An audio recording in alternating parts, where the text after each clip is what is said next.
With it.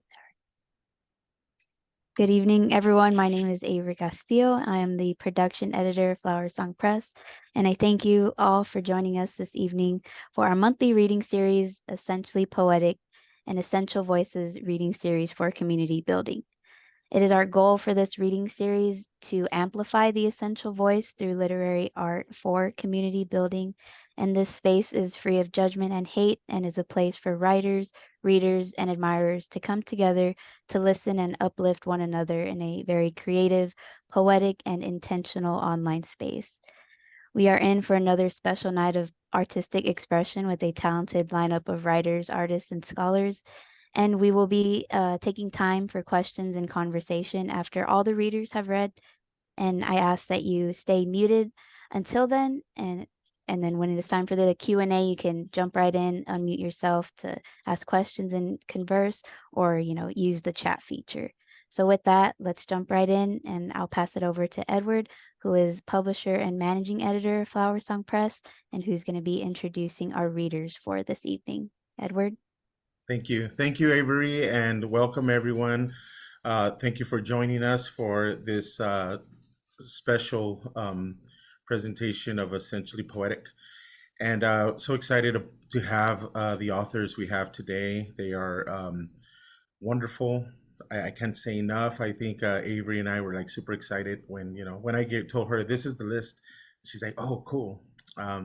But we're excited, and I hope you're excited as well to be with us.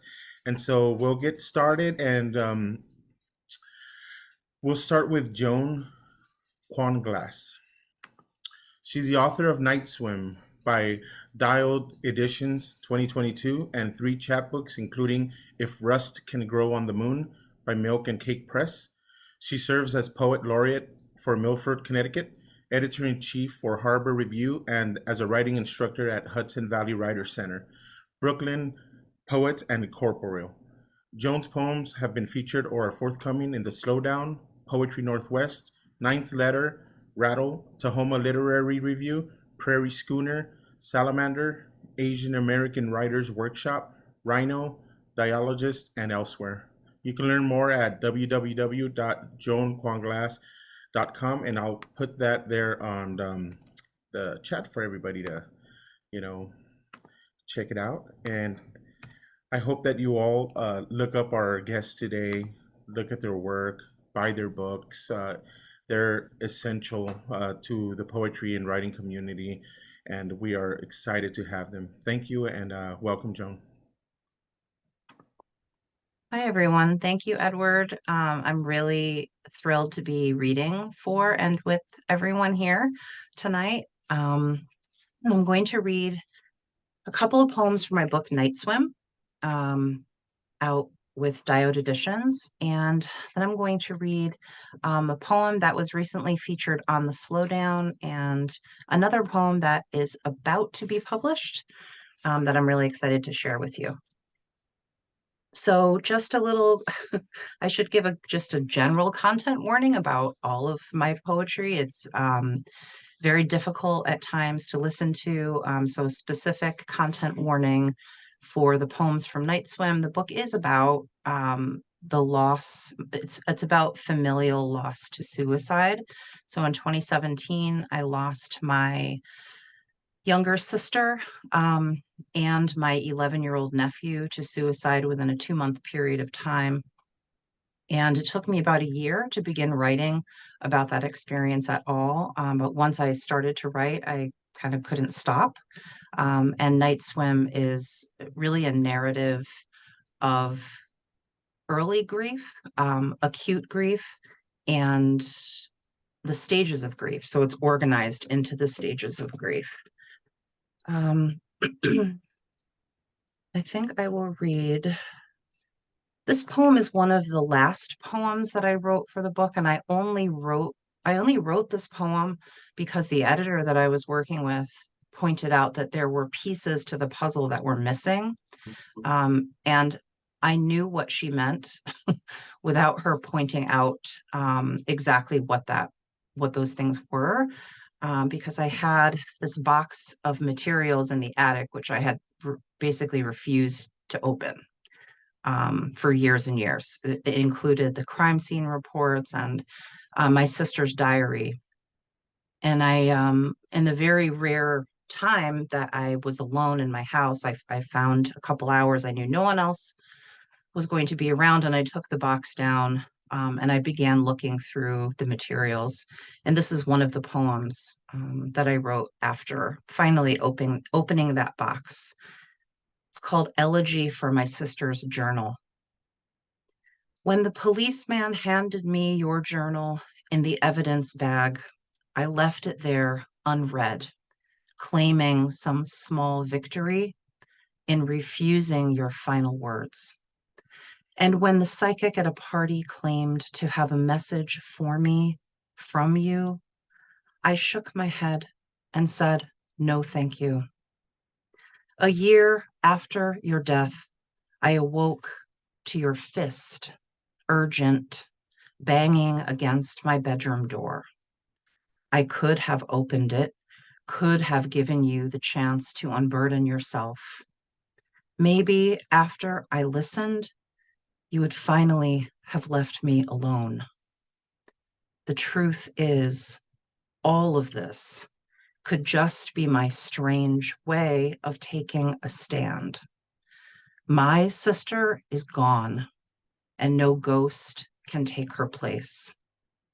Can you see me here writing this poem, brooding in our childhood bedroom, stuffed animals smiling stupidly from the dresser? I'm staring unblinking at the scorched doors, the way a child does when sulking. Keep your journal and your fist. Instead, give me the bag in which you took your last breath, the film that lifted away from your cheeks, cheeks I once compared to winter apples. Give me the last thing you laid eyes on, vase of fake flowers on the nightstand, your daughter's photo on your home screen, the window sealed shut from the inside. That poem first appeared in Nell. Grateful to the editors for taking a risk with that one. The second poem is called Chuseok, and it refers, my mother is Korean, and I spent a lot of my childhood in South Korea. And this poem is about the time when we go to visit the graves of our ancestors. And I wrote this poem thinking about how we bury the dead in this country, and how we regard the dead in this country, and just how different it is. And it just made me really sad thinking about it. So this is Chuseok.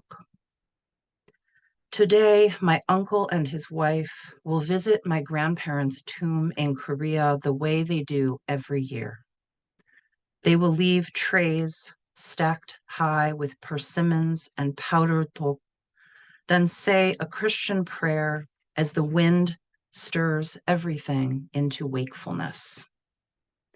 On Chuseok, we remember the rise of the Silla, kingdom of gold crowns with jade carved and dangling like grapes. We celebrate 3 centuries of unity, North and South, dead and living together. We salute the rising moon. I think of my nephew's grave in Troy, Michigan, 7,400 miles from my grandparents' tomb, his headstone flush to the ground. Every time it rains, the water floats trash down from the street nearby, a cigarette box, crumpled Burger King cups, plastic bags torn like the skin of ravaged prey. If I could go back, I would claim a summit and build him a tomb. I would set a crown upon his head. Every year, I'd bring gifts and invite the wind into the tomb where his skeletal jaws hang wide open forever, trying to say one last thing. The next poem, I need to take a breath after that one, actually. The next poem I'm going to read is called Hymn to Church Basements.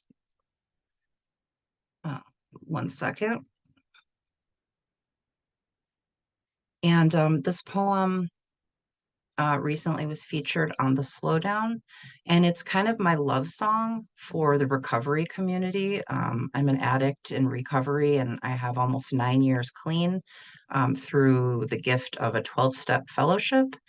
And this poem appeared in the Subnivian first, and then in my chapbook, If Rust Could Grow on the Moon, if Rust Can Grow on the Moon, by with Milk and Cake Press. So here's Hymn to Church Basements. This world loves a grand cathedral, its righteousness and pulpit, purported sanctuary of redemption, holy spire and stilled saints, history of fire and painted glass, pews where congregants pray and worship, troubled by questions they hope someone has answers to. They wait on their knees to be forgiven. But where are the songs of praise for church basements, that lower level, that rock bottom room, sunken and reverent, with flickering lights, water-stained ceilings, and coffee-stained carpets, its full moon of chairs that appear every night at 8 o'clock because a crackhead made a commitment? People don't kneel in church basements. Instead, we squat against walls and stand arms crossed in doorways. We sit slouched and messy, look each other in the eyes, say, I am an addict and I don't want to die. And oh God, is this not a kind of miracle? I prefer my angels banged up and salty, chubby, from eating cookies instead of shooting dope. They pull splinters from their wings, hug the newcomer too tightly, shake their heads at me when I don't raise my hand to share. No matter how tough I try to look, no matter how long it takes, they say, keep coming back, kid. Tonight, the addict who overdosed last month, the one who had to be revived with Narcan, is making the coffee. Thank you. I think I'm going to end on that one because I'm looking at the time. Thanks for listening. Thank you, Joan. That was amazing. Thank you so much. Up we have Ruben Quesada. He is the editor of Latinx Poetics, Essays on the Art of Poetry, and author of Jane La Cegua, Revelations, and Next Extinct Mammal. His writing appears in the New York Times, Best American Poetry, American Poetry Review, Harvard Review, and elsewhere. He teaches in the MFA program in creative writing at Antioch University in Los Angeles and at Columbia College, Chicago. Welcome, Ruben. Hi, thank you so much. It's so nice to be here with all of you. Oh my goodness, Joan's poems were just resonating with me so much. I feel like I have to say as well that my poems are going to have a lot of death, and they're mostly meditations on regret and nostalgia for leaving and for those who have left me. So I'm going to just jump right in, and these are from a manuscript that is currently sitting around at different places. It's called, the manuscript's called Brutal Companion. And most of the poems came about from the unexpected loss of a friend that I made in Lubbock, Texas, while I was at school there. And he unexpectedly passed away, and I didn't learn about it until a year later. We just had lost touch the way you do with old friends. And thank you, Joan. And so he's gone, and I never got to say goodbye. And so I've been kind of working through that. So this poem is called Angels of Paradise, after Marc Chagall. Come with me. Let me show you the blue field of light that soothes aching feet. Lie on waves of lavender growing beneath your feet. This is paradise. Your tongue tastes air scented with pumpkin and rosemary. Roses, rosebud, budding, bend and smell, lingers like sap. The magic of daylight will warm you and cover you in its golden embrace. Like powdery pollen, a marsh marigold folding into your dew-covered skin like glaze. Gaze into my eyes, children. Gaze into the honey-colored creatures. It is time to find a place of rest. Soon the dark will come and shake you into the orchard of undress.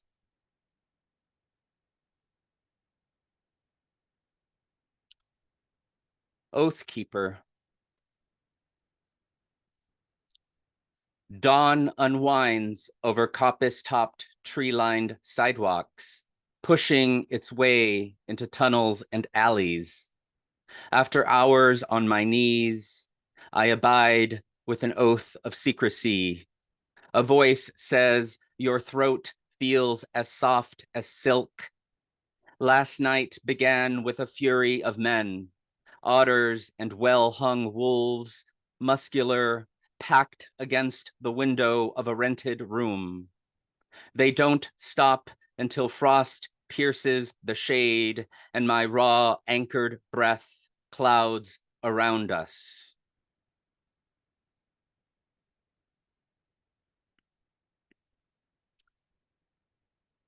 Shadows. I stand on our lawn when a girl passes swiftly like a shadow. I watch her wait at the corner crosswalk as birds dart into trees. My eyes blur. A car begins to slip across the horizon. Her body flails toward the curb. My mother appears in the crowd. We stand tightly tucked. It's Mary in a dress, the color of asphalt. She is the color of skim milk. Months later, Mary's mother is found in the garage with the car running. Before we attend her funeral, the radio announces Rock Hudson is dead. For him, there was no funeral, only a body the color of ash.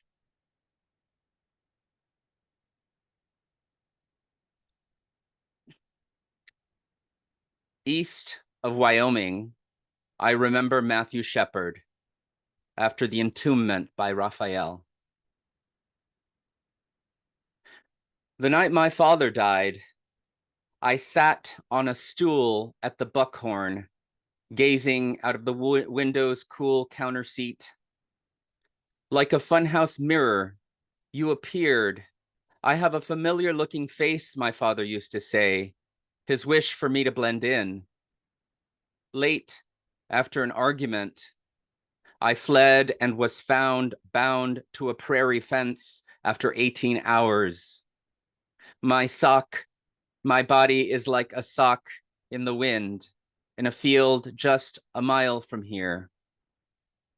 My face blooms, velvety and light, like a lamb's ear.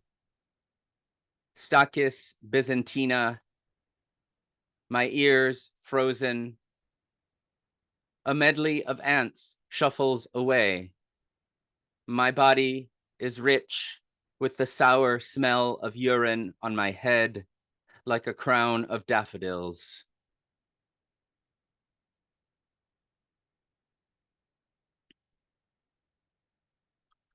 Live broadcast.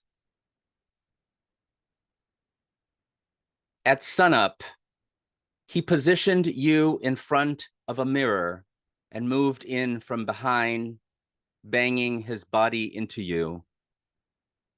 Life is a series of addictions. Years later, you'll find him online to relive that moment when you gave your life away, like our Bud Dwyer did in 1985. A flurry of cameras off screen scream as he says, "This will hurt someone."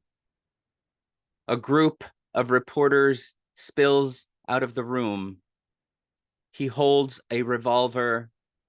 His hand rises like a copperhead colt until it rattles like the Holy Spirit out of his head.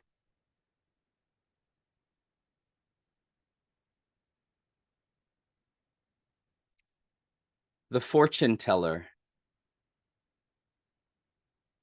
At 40, confession won't save me. I'm reminded of a fortune teller I met in San Francisco at Dolores Park on a radiant late afternoon. The sun slanted across bodies of slack line wrapped palm trees. From the shade came a woman wearing a green scarf. She hooked herself into my arm, taking me toward her. She took my hand, making it float face up into the pool of air between us. She fingered my palm into creases of sevens or L's. She began to sketch a future I once wanted into neat curves from thumb to wrist. Then my hand dropped and her scarf drifted into the trees. She coughed, the barrels of her lungs wheezing, exhausted. She turned away, wiping her mouth, and said, "Last night, as your mother died, a haze of zinnias hushed in the rain."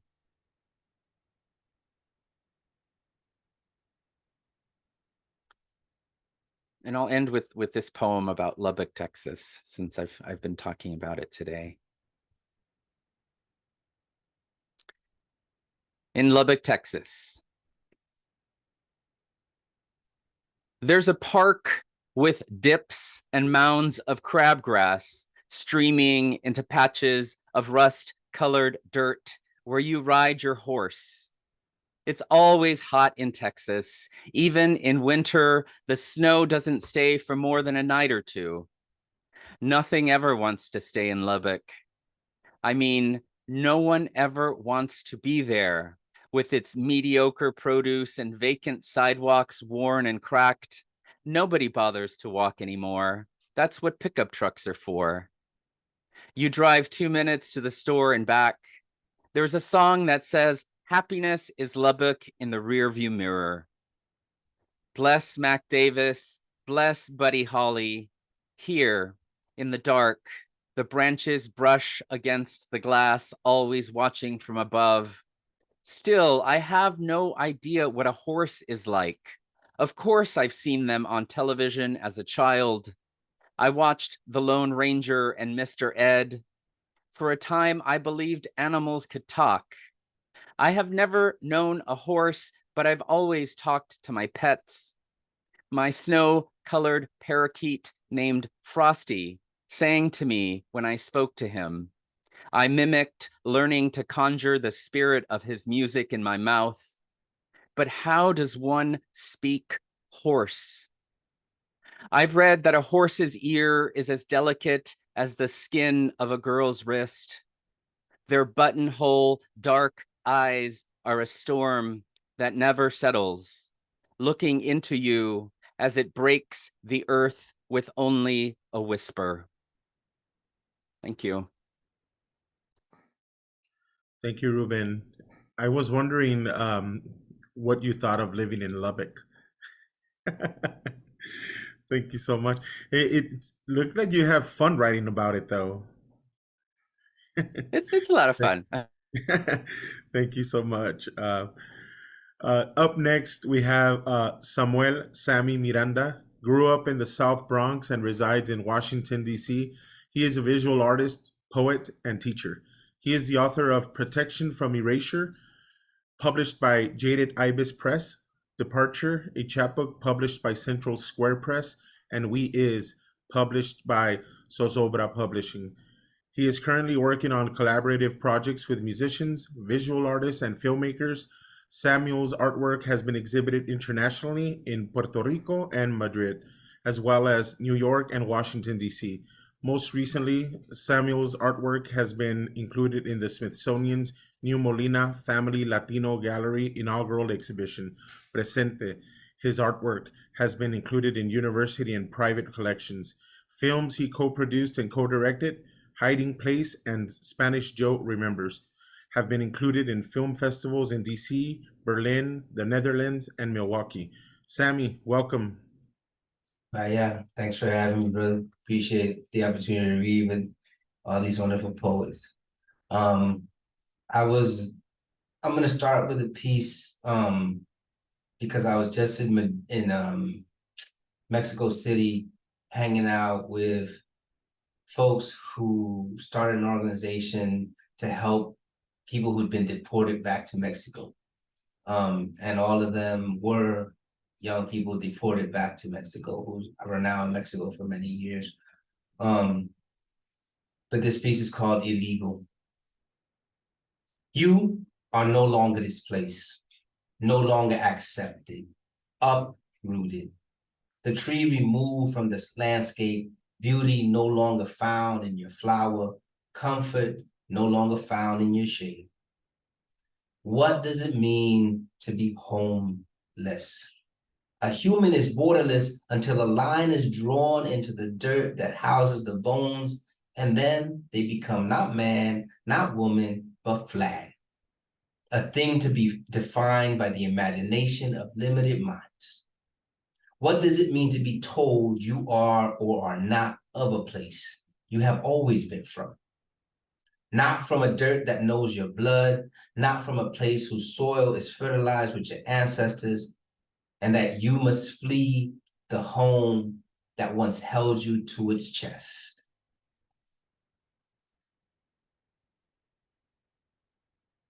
And I'll follow with a piece called When War Comes, Who Will Identify the Innocent? In the paper today, the photo of a woman standing outside her door, one doorpost marked with red handprints.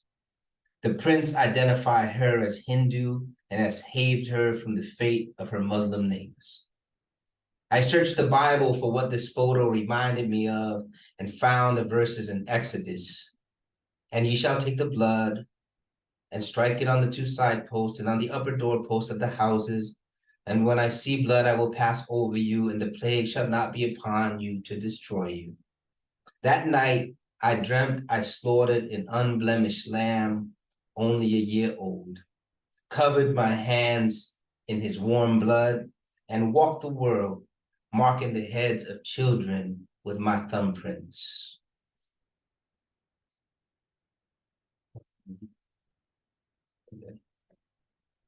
I'm going to read a relatively new piece. It's called Dos Generaciones. My family is from Puerto Rico. And when my father came to the U.S., and his father was a Jibaro, he moved into town, but he was definitely all campo. So this is Dos Generaciones. The Jibaro builds his home on a mountainside. The flamboyant adds its red to the view. The spaces between the slats allow the music of the pitires call to enter the home and adds to the kikiriki of the rooster that struts his ownership of morning. The Jibaro walks the mountain, sees that it is beautiful, and says, "This is enough." The Jibaro's children are born into this wooden home, into this red flowering, into this chorus of bird calls, into the mornings that were built by the Jibaro's labor, and this is enough. In town, the cement houses sit solid, seeming untouched by the winds that sometimes push against the wooden exterior of the Jibaro's mountainside home. He places his feet upon the cold surface of the floor that will not dirty them, wanting. He touches the roughness of walls that leave no room for wind or rain or the hillside song to enter, desiring. This is better, he says, as he looks to the left and to the right and compares the walls and the roofs and the floors, but does not listen for the music that is missing. This is better, he says. This will be enough. The Jibaro's children grow knowing only that which the windows of a cement home placed at the end of a dead-end street will allow in. Knowing only that which is imported into the home, not pulled from the earth around it or picked from the trees that surround it. They have no ties to this. They are not rooted here. They leave. Jump on planes and boats, find their way away from what is enough. They have seen the pictures of the city where the rooftops offer a place to stand in your finery and be sent home more than you were when seated on the balcón of the cement house that was enough for mama and papa. They work, hands learning only the movement necessary to produce the things they cannot afford, making only enough to consume what they are told is beautiful, what they are told they need to own, to be more than the wooden house or the cement house. They buy, wanting to be more. They want more to be more. To be this, they need more than their neighbor to the right or the left. This becomes a song they dance to, but even though they purchase the notes, they don't own the music, so they half mambo to work to make the music that others compose, off-key renditions of standards that people will consume blindly. Life becomes a gathering of the unnecessary, a wanting that does not speak of need, but leaves everyone needing, except for those who control the making. Control the work of Maria and Jose and Carlos and Juana, those whose hands do not know the repetition of a task that produces, those who own the stitches Maria's hands place evenly across a garment, those who own the pounding of the hammer Jose wields as he places each nail into the boards that support the home he will never live in. These belong to them, and they will gather what is produced, and it will be theirs. Let's see, I think I'll do.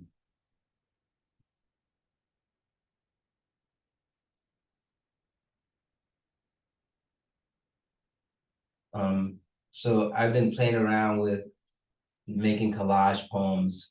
So I've been tearing up old National Geographic magazines from the I think the earliest was 1950 to the 1970s, and pulling lines and pulling phrases and old ads and putting them together into pieces. And this is one of those. It's called Protection from Predators. A young man asked his father why blacks born in the United States feel unwelcome. Asked one of the Americans who survived. Oh, Lord, won't you buy me protection from predators, armor against decay? Listen, this is tough to admit. Time has not eased the grief of a woman whose son died. Prayer softens hard times for families. I would like to think that, but no. One day I called on Nina. She still smelled of charred flesh, raising a hymn on Sunday, barbed but beautiful. This song should be sung only by its owners.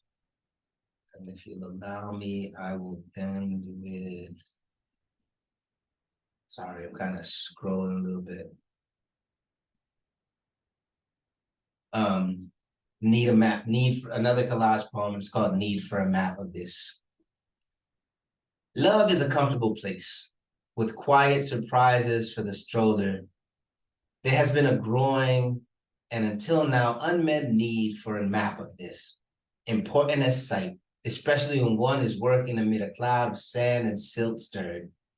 Tracks to oblivion terminated abruptly, black corridor to a golden world, seen with uncamouflaged clarity. I first saw that haunting place in morning light. Thank you. Thank you, Sammy. Awesome. I'd love to. I can't wait to get a hold of some of your other books. But yeah, exciting, good stuff. Appreciate you. Gracias. Up next, we have Millicent Borges Acardi, a Portuguese American poet. Is the author of 4 poetry collections: Quarantine Highway, Through a Grainy Landscape, Injuring Eternity, and Only More So. Among her awards are fellowships from the National Endowment for the Arts, California Arts Council, Canto Mundo, Fulbright, Foundation for Contemporary Arts, New York City, it's a COVID grant, Creative Capacity, and Barbara Deming Foundation, Money for Women. Millicent holds degrees in English and writing from CSULB and the University of Southern California. Thank you and welcome. Thank you. I'm so honored to be here. Just lovely work. And my old friend Rube from Lubbock. So nice to see you here. Thank you, everybody. I'd say hope to stand on your shoulders, but we'll see how that goes. I gotta get my work up here. Okay, I'm going to read some poems from Quarantine Highway, which is with Flower Song Press. Thank you so much, Edward. And I don't know if it's too soon or too late, but these poems have to do with the quarantine and the pandemic, and they were written during that time. And so they're not specifically about pandemic, but they were inspired by that time of being locked in and caged and just sort of feeling desperate. Broken pieces. All was if and maybe and meanwhile. The chorus sang full of weed, a reflection on the acoustics in the church, and when does it ever seem all right? When will that be again? The empirical wish of a stupid requirement for happiness? Was that what it was? And they lived happily ever after is the phrase perhaps you were looking for. A timid, cool minute inside your head when you used to believe otherwise. Back in the slow, when time it was not the new normal. And man, it's not just us. It is global and inflated, and you know, it is terrifying. Did they take a census this year, 2020 America? I seem to remember 10 years ago, the government wanted to know our household income and what we did for a living. This year, the form was all about age and race, and you could fill in whatever other you wanted. Like a weakness, a mere description of how it was not supposed to be. The next one is called Bread. For those of us who knew known, it was a bet that we made, hoping for a last breaking of luck before the world ran out. It was betting and binding, and I tell you, we were bleeding as we went out to get cardboard boxes in the rain and washed over our souls with Clorox. It was flinging a flung while we tried to fly again, to break bread crusty and warm, and then life was forbidden, and everyone was an enemy. The air was poison, and spit was evaporating into a daily forecast. We were television glued as news rolled by and the rooms misled us into doing the nonsense we knew we shouldn't. Overdrinking, board games, chanting curses at each other. It was raining for 3 days, as I recall, and the boxes delivered on the porch got wet. I went out there wrapped in bandanas with sanitizer and hope. It was all there was and all we had to stockpile with kale and bok choy just in case of what? The unseen war criminal that spreads its overwashed hands wide across countries. We want to leave, lose, lend, lie, We are shook and shaken of looking for fever, for signs, and it is all entirely unmanageable. Next one is, it made her feel like she could stop the whim of the whistleblowers easing out of her life and into the dread. It was hours after an afternoon, or maybe Thursday. Does it feel like more than a week ago? Or was it lost like a decade? And oh my goodness, where did the scissors disappear to? A few breaths away, it was 1992, and the world seemed to spin on my axis. In downtown Los Angeles, where I was silly and things were once cared about. A gypsy dress from the boardwalk before a party was toted out to look at and smile. A missed phone call to come into work. A friend yelling at me upstairs. In 2020, I can't imagine driving on the freeway or waiting in line. Everything slips through my slipping place. And my fingers, close and easy as sodded dirt now, and I focus on things at hand that I can reach for, tasks obtained safely, close to from where I am sitting. It is the darkness that tells me what to do, or the awful, for it is my time that tells me to be the opposite of night, and the walls chewing into the walls. This is based on a theme by Lowering Your Standards for Food Stamps, by a poem by Cheryl Luna. Unlearning America's Languages.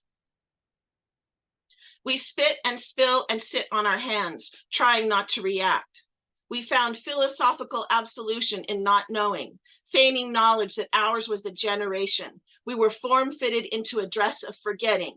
Language, culture, food, fit in, fit in, fit in, fit in, disappear into America and all of its joys and death threats, because that is a white wall of promise. There it is in front of you, my friend, a wall to blend into and hope for the best.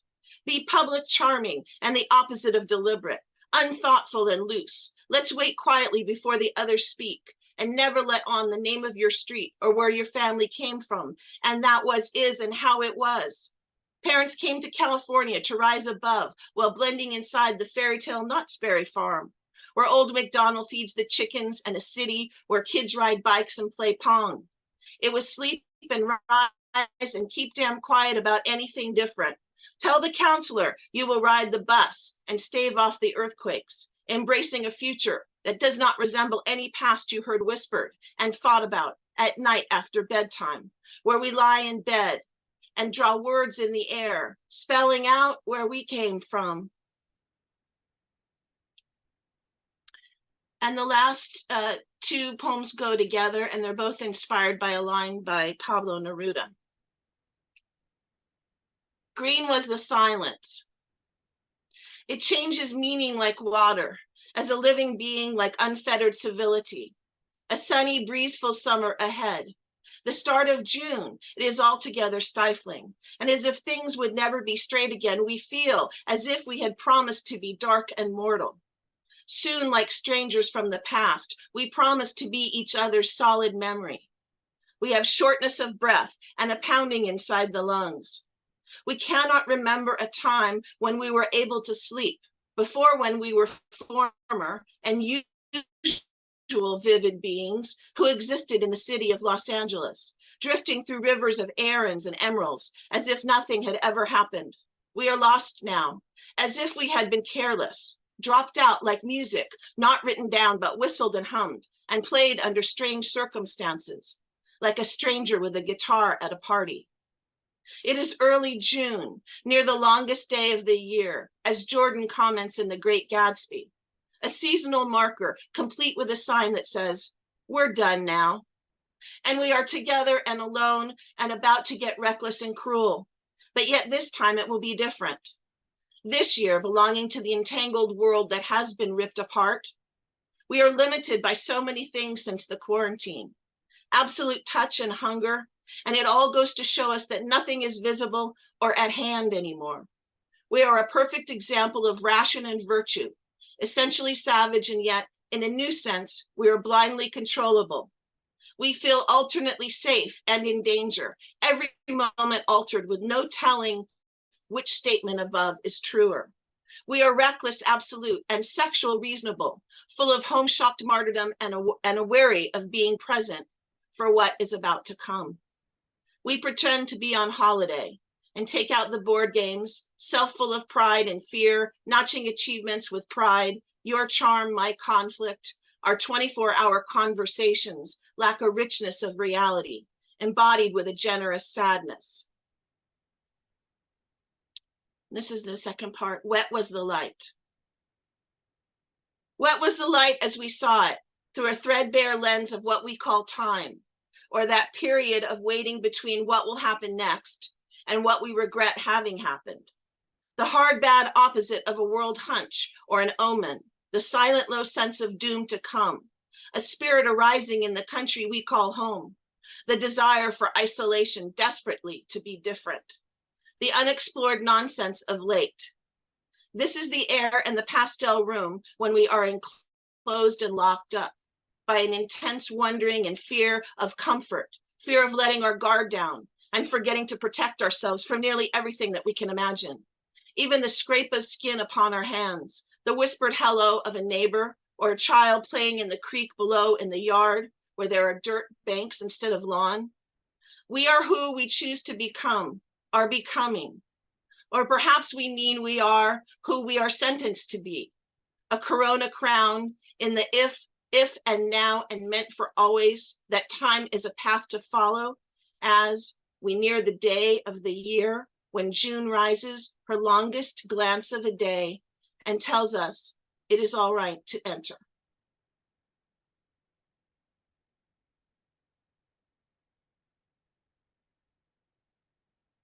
Thank you, everyone.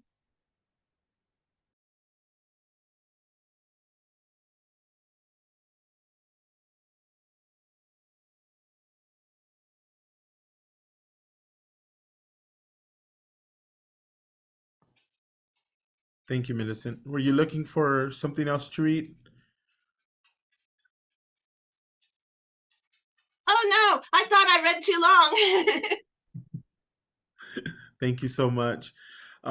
Well, we open up to questions if anyone has any. Again, let me thank Joan, Ruben, Millicent, and Sammy for joining us for Essentially Poetic Reading Series by Flower Song Press. And for anyone that's here that did not read, do you have any questions for our authors?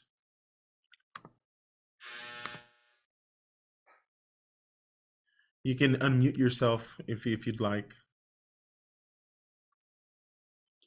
Why don't I start with a question for each one of you? What are you working on right now? What projects do you have going on that you'd like for everyone to know about? We can start with Millicent. Oh, I'm working on a manuscript that's sort of dealing with good and evil, and I was inspired by a little prompt project I'm doing with a friend of mine for the last maybe a year and a half over the Psalms. So we're kind of going through the Psalms and sort of translating them into poetry. It's not necessarily religious poetry at all, actually, but they're inspired by the Psalms. So I've been working on that and trying to get that together. Awesome. And Sammy? I got a new manuscript out.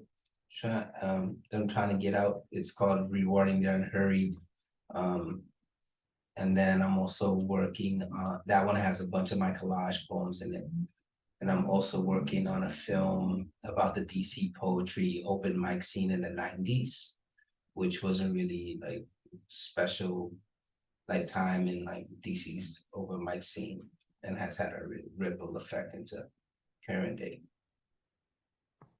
Very cool. Excited about those collage poems. How about you, Joan? I have a manuscript that is circulating and looking for a home, looking for her forever home. And it's based around the 36 hungry ghosts that are identified in Korean Buddhism. And I write about hungers, different generational hungers. It's about the relationships between the women in my family around the theme of hunger. And I'm almost done with a chapbook on teaching, on public education. I'm a sixth grade public school teacher. That I'm finally a veteran teacher. Like, this is my 21st year. So I'm one of the cranky ones at the staff meetings. You know, I feel like I've earned that seat. And that's pretty much it. Very cool. And Ruben? Aside from the manuscript that's kind of sitting at different places, I've started this collection of poems that reimagine a colonial myth that's rooted in racism and class, from Costa Rica, where my family's from. Though the myth exists throughout Latin America in different forms, and the myth is called La Segua, and so I've kind of reimagined it in the 20th century, and it follows a woman who's a flight attendant, and it's kind of a comment on the legacy of 1950s oppression of women in the US, because the myth itself is also about a cursed woman.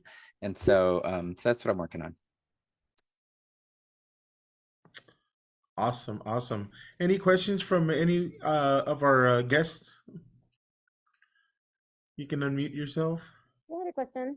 I know a lot about families with this, but I still would love for you to share. But for everyone, is there another art that your poetry plays off of, or is inspired by?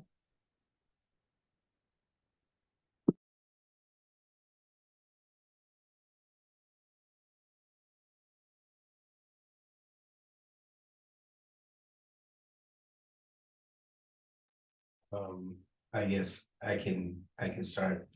So in college I majored in fine arts and English.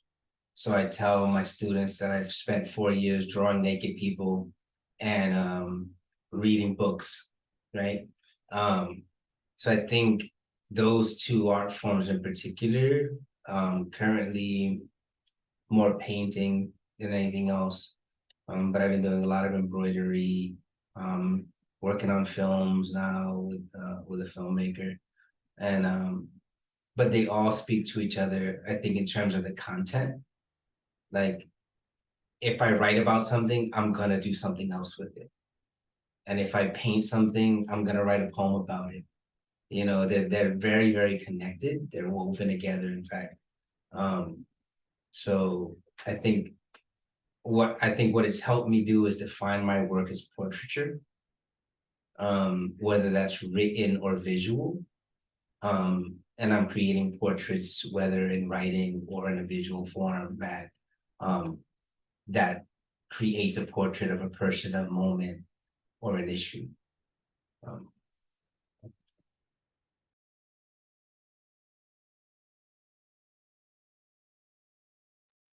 Sammy, you're sorry, Millicent. No, go ahead. I was, as you were talking, I'm reminded of another poet named Roberto Harrison, who is also, he draws and writes a lot of poetry. His wife is Brenda Cardenas, but I too, I'm drawn to paintings, a lot of paintings. I've never studied art formally.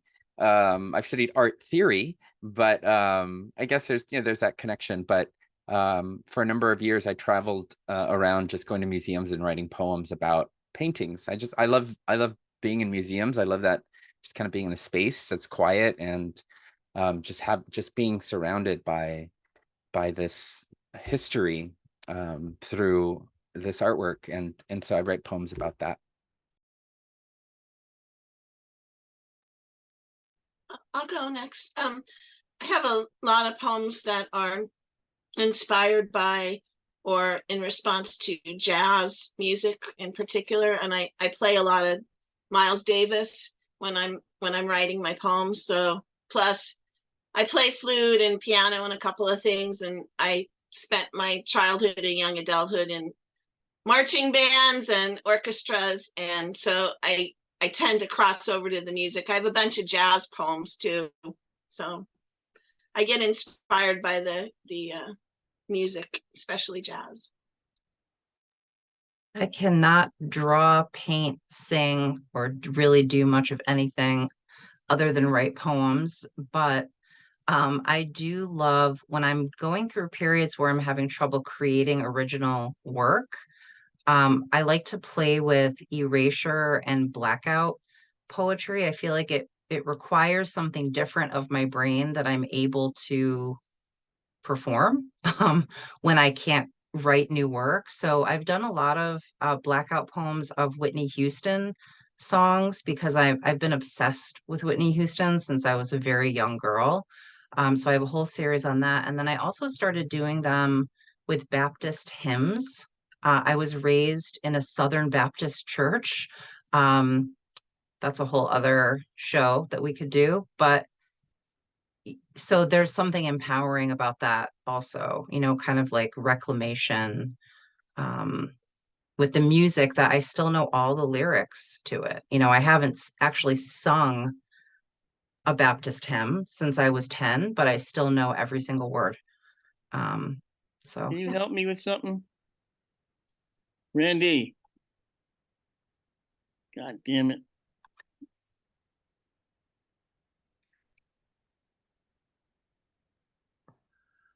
For all the writers, do you find yourself taking breaks in between manuscripts or projects, or do you feel like you continue to create in between?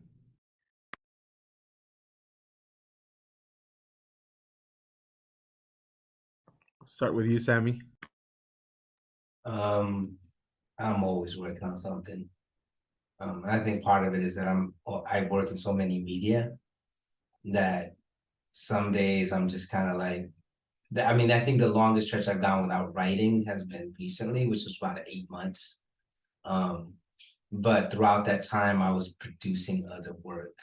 So I'm not like, there's always something in the mix. It's either the films I've been working on or like a painting that I need to get done. Currently, I'm working on a project where I'm trying to document my 31 years in education through portraits of children I've taught. So I got something to do all the time.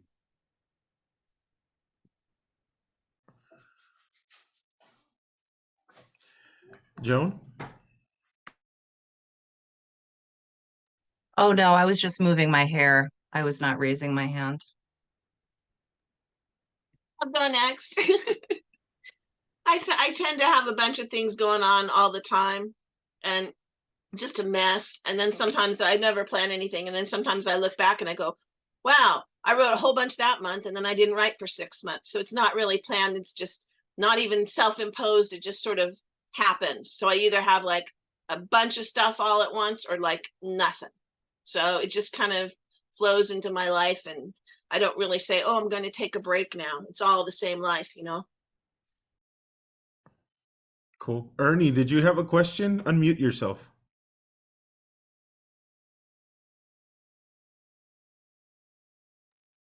No, where are we at? But I'm glad to see you all. Can you hear me? Yeah, we can hear Oh, you. yeah. And Edward, did some work with you. It's great. We're talking about current situation or? Did you have a question for the poets today? Wow. I have one thing is, how many of you go to readings regularly or either on Zoom or in your areas? Okay. Yeah, Ruben? So do you find that with some people, like, there's no social conscience happening? I mean, it's just like, it's sort of personal or things in their life, but there are no poems about like what's going on in the Middle East or what's going on with immigration, I mean, I'm not asking for Pablo Neruda, but I mean, some kind of conscience, some kind of something beyond yourself. I've written God knows how many family poems, but sometimes I'll read stuff, and I have a bunch of poems about the Middle East, like a series, and it's just like people either looking at me frozen. I'm in Western Massachusetts, which is a very big liberal, very liberal enclave, you know, very, some people say very PC, you know, like if you can have organic pig for dinner, the pig has to have 6 months of grief therapy with the pig therapist, you know, but other than that, so I mean, I can't not write social protest stuff in my poetry, but it's surprising how many people are just, or how many American and reading. Like, I'm with poets, nobody ever mentions a book that they're reading or a writer that they like, you know. And I find that really, maybe I'm spoiled having lived most of my life in New York and San Francisco, but man, you know, I mean, plus there's a revolution going on in the country that nobody seems to know about with all these Latino writers. And I just read this book by a Honduran poet, Roy Guzman, Quechochas, yeah. He's got freaking pterodactyls, right, Ruben? Right, yeah. And or Vanessa Villario, Beast Meridian. It's just awesome work that's happening. And Asian American poets up to what, you know, just brilliant, brilliant stuff. So I've been in this a long time. I'm 78, and I did teach high school for 30 years and make some changes there, but it was like Sisyphus on a 90-degree angle, trying to bring the high school into the 20th century there. You know, you're in trouble when you see covered wagons in the parking lot, you know? But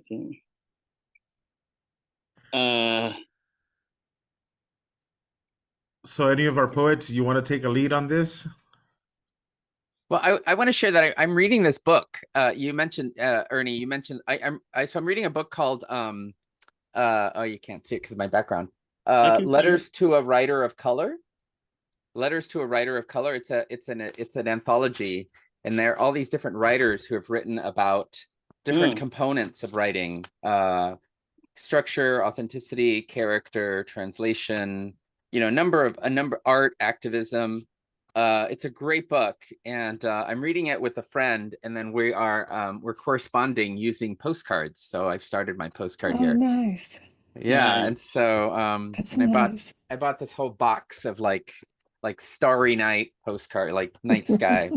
But you know, I feel so much emotion and so much like rage sometimes and anger about things that are happening in the world that sometimes it's so much that it's really difficult for me to contain that in a way that allows me to just channel it into writing, other than just outside of it, just, you know, just like it's just a lot. And so it takes me a while to just generally write, but Yeah.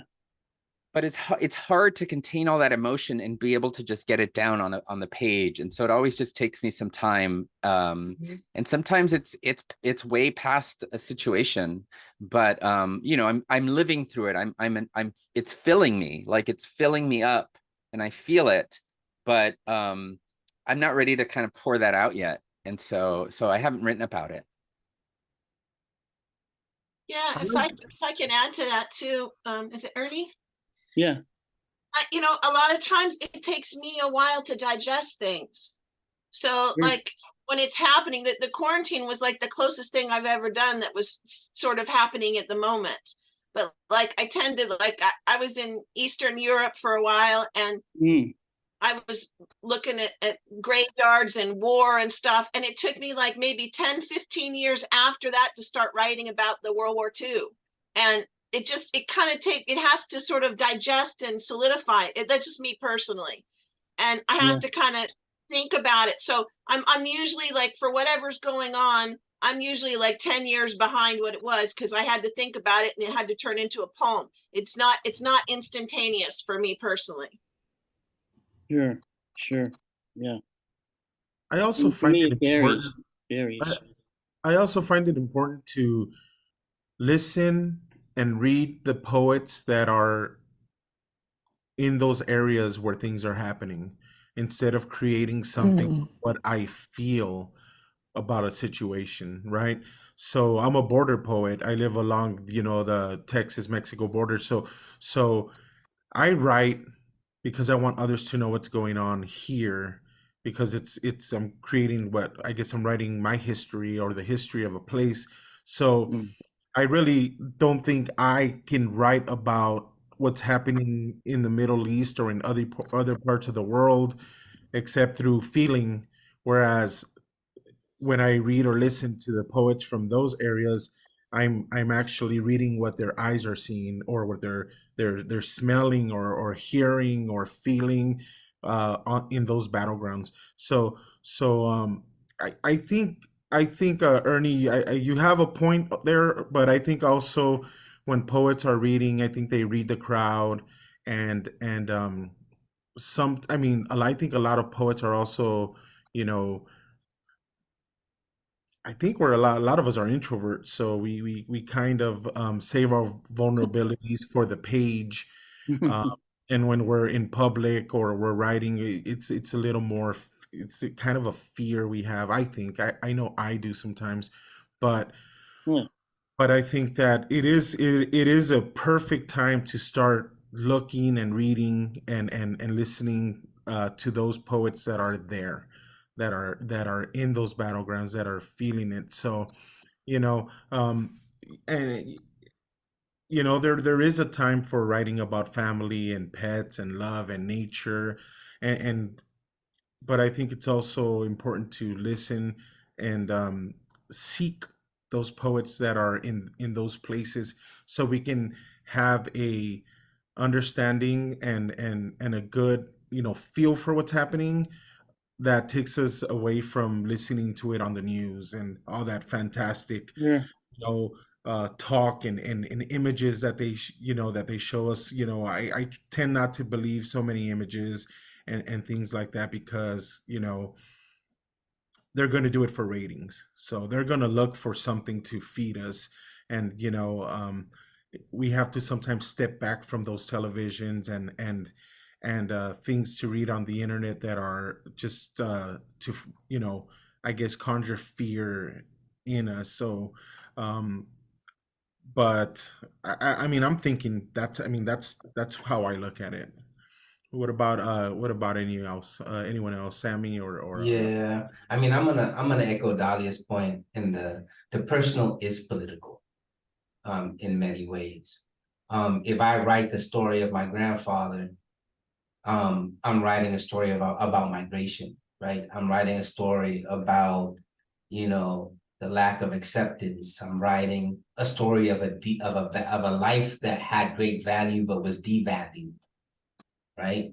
Um, and I go to a lot of readings. I organize readings in DC, and I have to say that much of the writing, whether it's personal or directly political, is addressing issues that people are facing, right?